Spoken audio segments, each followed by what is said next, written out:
Chandu the Magician.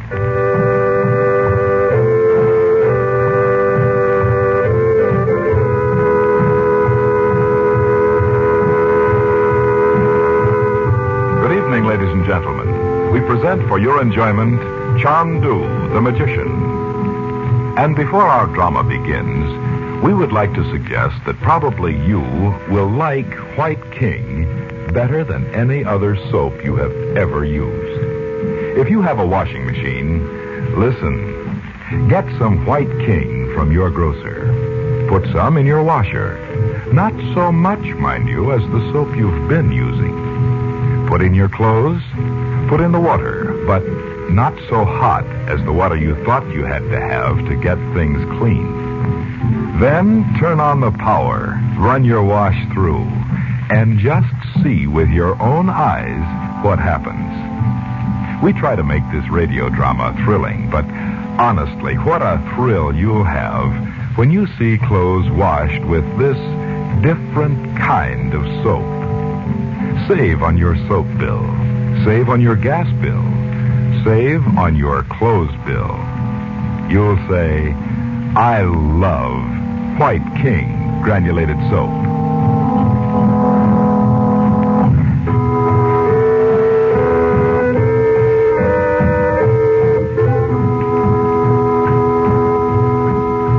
While Frank Chandler calls at the home of Princess Naji, Dorothy, Betty, and Bob, here in a bazaar in Cairo, an Egyptian storyteller relate a colorful story of Persia.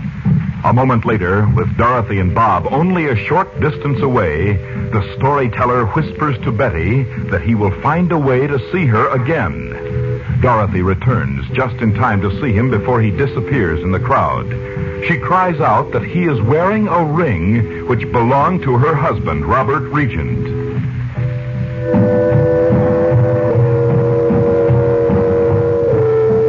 Now, an hour later, the three of them are waiting for Chandler's return to their suite in Shepherd's Hotel. Chandu the Magician. Are you sure about the ring, Mother? Oh, yes, of course I am. I had it made for your father myself. You had it made? Yes. He always liked seal rings, so I had one made for him with a real seal, like the ones men used to sign their letters in the Middle Ages.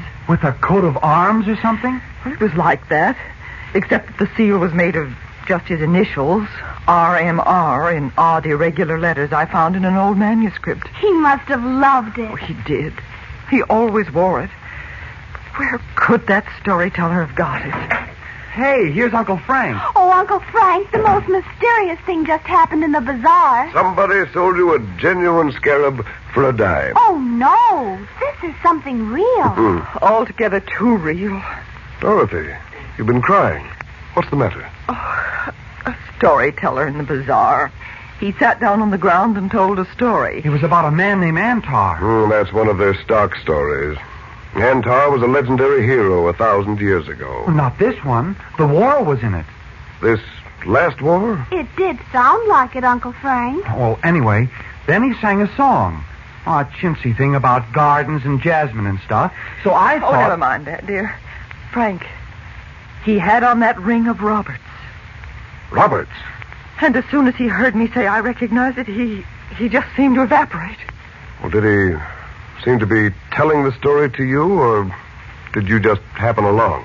No, we were there when he began, but I don't know. Yes, you do, Mother.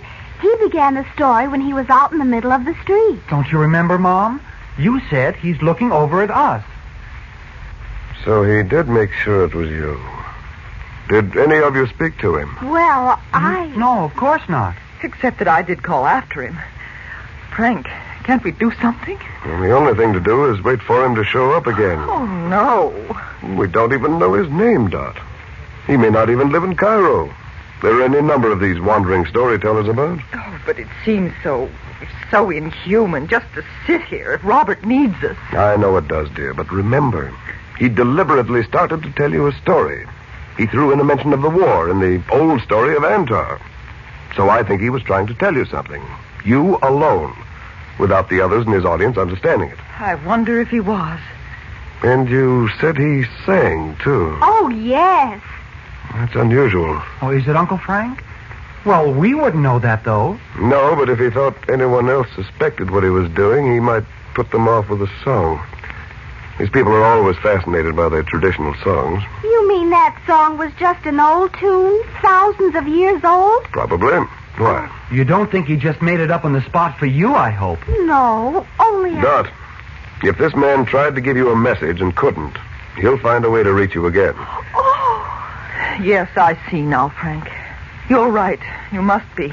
And now, listen to my news. Oh, we forgot all about the princess. Did you find her palace? Did you see her? What's she like? Well, just a minute, Betty. Of course I found it. I've been there before, you know. When you saved her life? Shortly afterwards. 10 or 12 years ago. Before you went to India? Yes. Well, tell us about the palace first. Well, it isn't a palace, Betty. It's a large house in a big walled garden that runs right down to the Nile. Oh, lush and oriental.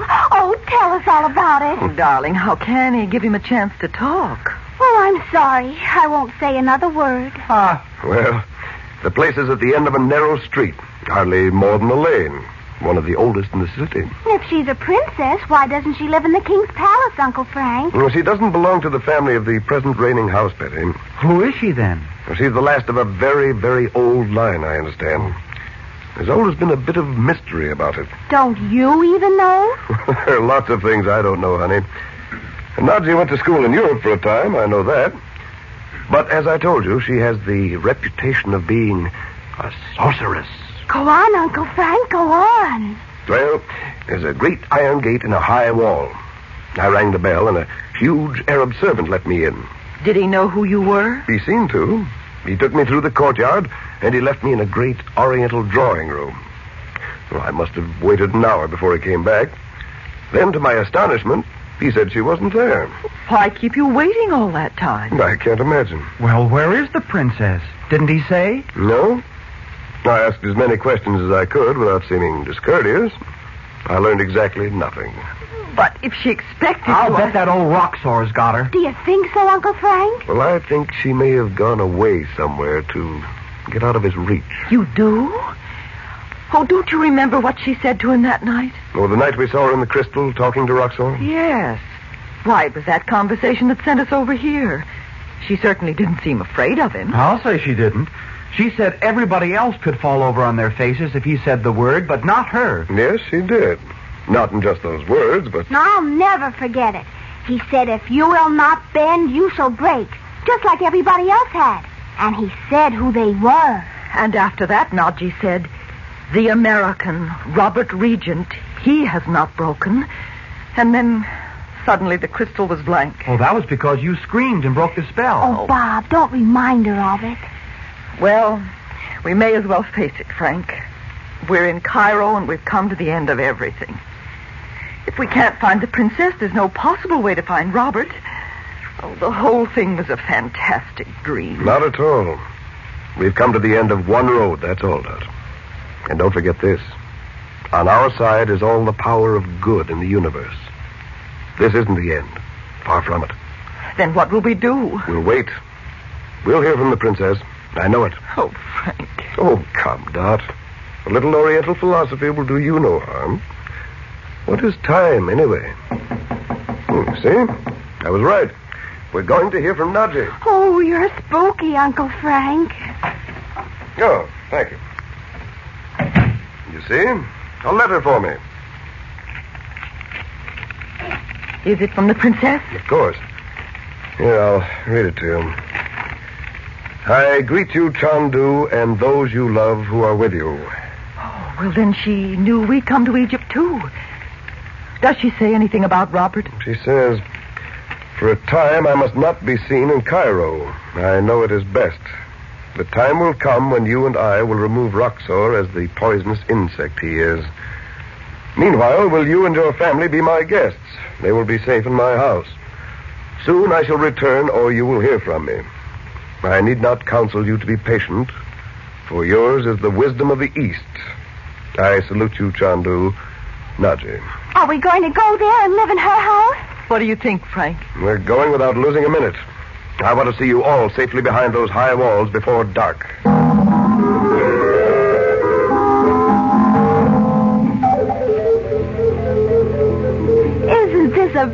beautiful room, Mother. The big lamp's like a moon. With a nutmeg grater around it to let the light through. Oh, Bob, you have no soul at all. This time I'll have to agree with you, Betty. Oh, I hope that means dinner. I'm starved. It does. There's Abu in the doorway. Is that his name? He looks fierce, doesn't he? If you will come with me. The princess begs you to make her house your own. What a beautiful table. Rose petals sprinkled all over the cloth. Be good enough to seat yourselves. Effendi, it is well that you have come to this house. You think so, Abu? Why? For many reasons, Effendi. I will order the dinner to be served at once. Hey, Uncle Frank, do you hear? Abu, let dinner wait. What is that, Frank? I have heard, oh great one. What made him bow like that all of a sudden? Listen. It must be... Yes, it is. The blue flame. A ball of blue fire. Floating right down in front of you, Uncle Frank. Out of nowhere. I've often heard of it, but this is the first time I've seen it. There's a picture in it. Water and palm trees. It's a river. The Nile. This must be a message from Naji. There's a little boat with a pointed sail.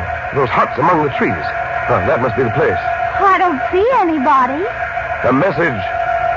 Keeper of the flame. What is the message?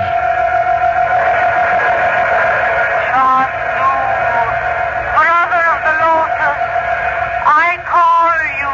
Naji's voice. But I can't see her. I am here, Chandu. See the light on the pathway? Is she really there, Frank? No, not yet. Come to the place you see, Chandu. Follow the pathways to the place you know. What does she mean, Uncle Frank? There's something wrong. I don't see her, and I should. Follow the path, but beware that you do not take the wrong turning. Naji, where are you? Come to this place, Chandu. I await you. What's the matter, Frank? There's danger. Death. Beware. Oh, Chandu, I need your help. Naji. Come quickly, Chandu. Death. The picture's gone. And the flame is too. If that was the princess. Of course it was. Did you recognize the place we saw? Very well indeed. Chandu. Listen a minute. Chandu. I don't hear anything. I do. And I'm going to that place tonight.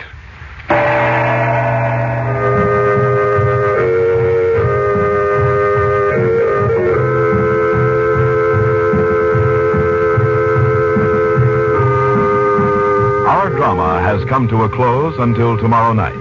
But there's drama and maybe magic in millions of homes where White King soap is used. Once upon a time, people thought they should buy 2 or 3 kinds of soap. One for washing machine and dishpan, maybe 1 or 2 for dainty things like lingerie and stockings. But more and more people discovered White King. The one and only one soap you ever need, no matter who you are, where you live, or what you have to wash. Your husband may be an engineer, or he may work in a bank. You may have sheets and pillowcases no end to wash, or you may live in a hotel with no laundering problem other than your nylons.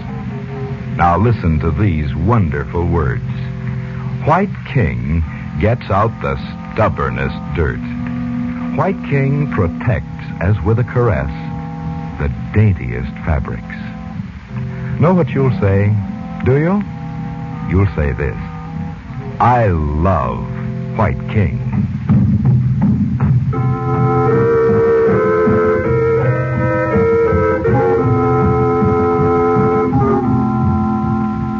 Chandu the Magician is presented for your enjoyment every weekday evening. Your announcer is Howard Culver. The makers of White King invite you to listen tomorrow at this time when the story resumes. Chandu the Magician. This is the Mutual Don Lee Broadcasting System.